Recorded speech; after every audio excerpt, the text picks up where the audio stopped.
administration has kept in place tough financial sanctions against Iran because of a variety of concerns that we have about their behavior, including their support for terrorism, their violation of human rights, and a ballistic missile program that they maintain that continues to be inconsistent with UN Security Council resolutions.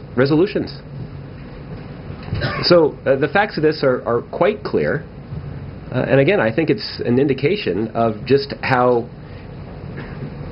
badly opponents of the Iran deal are struggling to justify their opposition to a successful deal that has prevented and continues to prevent Iran from developing a nuclear weapon.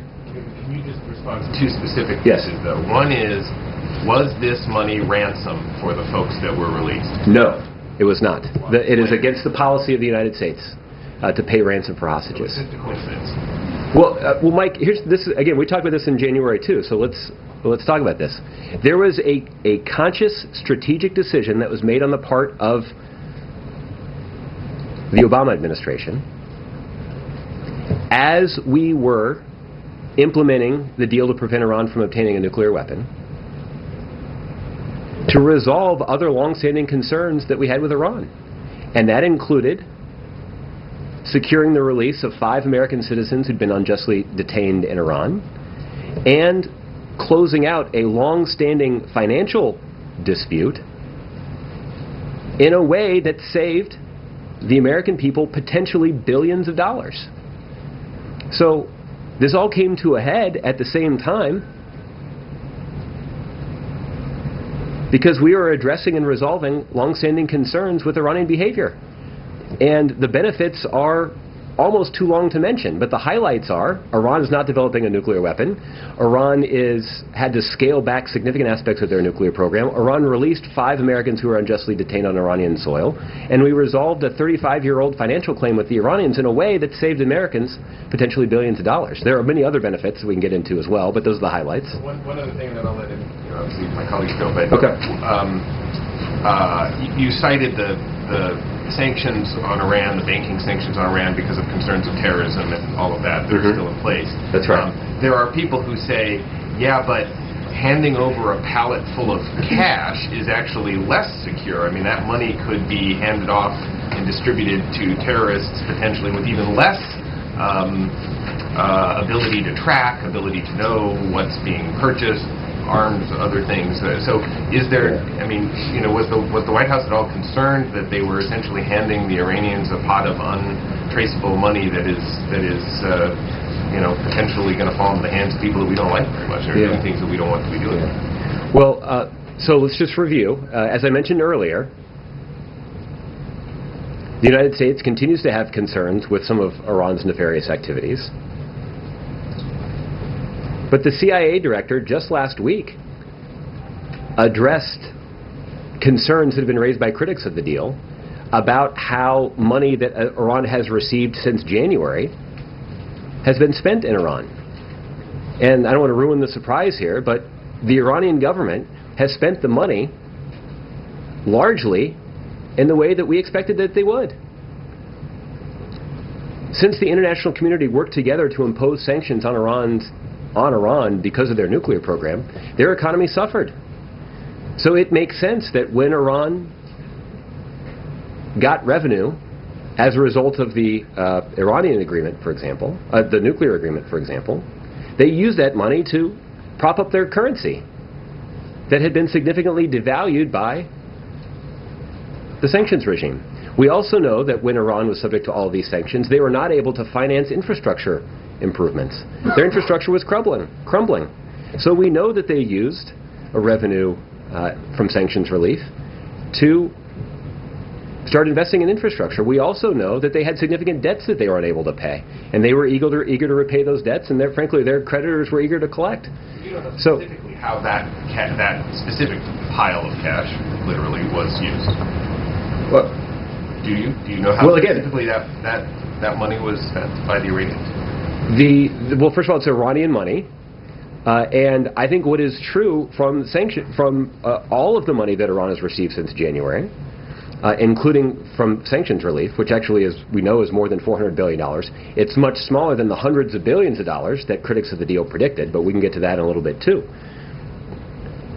The analysis that we've done confirms what we predicted, is that largely that money was spent to address the dire economic condition of the nation of Iran. The president was quite forward-leaning in advance of the nuclear deal even being completed, in acknowledging that we know that Iran supports terrorism. We know that Iran supports Hezbollah and the Assad regime. And it certainly is possible that some of the money that Iran has is being used for those purposes too. That's precisely why this administration on the front end has been deepening our engagement with our partners in the Middle East to counter those activities, to more effectively interdict illicit materials that could be used to support Iran's ballistic missile program, to more effectively strengthen the defenses of our partners to counter Iran's nefarious activities. But the bulk of the money, we know, has been going to shoring up their economic weakness. And that's exactly what we predicted. What has not happened, and where the critics of the deal get it wrong, is Iran has not enjoyed hundreds of billions of dollars in sanctions relief. Iran has not been able to use hundreds of billions of dollars in sanctions relief to support terrorism or to prop up the Assad regime. People who made that prediction were either badly misinformed or lying to the American public. And I'll leave it to them to explain why their predictions didn't come true. It does explain, however, why they continue to resurface 6-month-old news stories to try to justify their opposition to an agreement that has benefited the American people, both financially and when it comes to our national security. All right, Olivia. A couple for you, following up on my colleagues' questions. The question about cybersecurity, could you lay out your degree of concern or lack thereof about the integrity of voting machines? They are going to continue to hit very important issues with Josh Earnest. We want to just pause for just a second to talk about where he just was, because it's also an important story today. And just to recap very briefly, and we're going to bring in our Chief Washington correspondent, James Rosen, to help me do that. James, no doubt you were watching and listening. And Josh Earnest says that the $400 million is actually money Iran had put into an account in 1979 for military equipment that was never rendered because the Shah at that time was overturned. And so because he was ousted, that money sat in the bank all this time, I guess, which is interesting too, because I understand that the $400 million was paid in foreign cash. So did it sit in the bank in what currency? There are a lot of questions, my friend, and you've been on the story very closely today. I'm interested first to get your take. Well, Harris, good afternoon. What you just heard from the White House Press Secretary Josh Earnest is essentially the administration's line here, that even though so many different things regarding Iran were taking place more or less at the same time, they weren't all necessarily related. It's a kind of a variation on the old question, who are you going to believe, me or your lying eyes? At issue here is the set of circumstances surrounding the release of 4 American hostages from Iran back on January 17 of this year. The 4 included Pastor Saeed Abedini, who could be a convert to Christianity, who could be seen arriving in North Carolina 4 days later, the Washington Post reporter Jason Rezaian, who had been held since July 2014, former U.S. Marine Amir Hekmati, and Nosratollah Khosravi, who reportedly chose to return to his apartment in Tehran. But the U.S. government says this story actually traces back, as you were saying, Harris, to the days preceding the more famous seizure of U.S. hostages in Iran back in the late 1970s, when the U.S. froze Iranian assets here, including $400 million that had been sent to the Pentagon for an arms deal negotiated with the Shah of Iran just prior to the Islamic Revolution.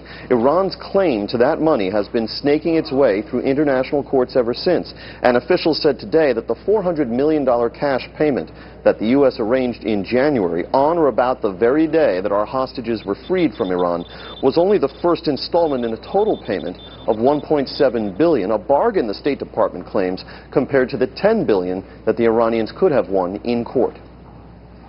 Everybody has been upfront and honest about what happened here and why it happened and how it happened. And oh, by the way, the teams that were negotiating the release of our Americans was a completely separate team than was working in the Hague Tribunal to negotiate this claim. Completely separate processes, though simultaneously done. The timing is all coincidental. The cash payment and the release of our hostages occurred almost exactly as the nuclear deal was being implemented. At the same time, the U.S. released 7 Iranians convicted here of violating sanctions laws, and Iran released 10 U.S. Navy sailors captured offshore. Critics of the nuclear deal and of the Obama administration's overall policies towards Iran and terrorism said all these issues were hardly unrelated. It was a payment in exchange for the hostages. It may have been a separate agreement. It may have been negotiated in its technical details by separate people. It was part of one big deal.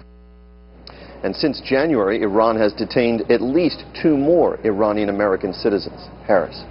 Wow, I mean, this is going to take supreme belief in coincidence, if you will, James. And I appreciate you setting it all up for us and reminding us of the human element that was at heart here, those Americans who were captive.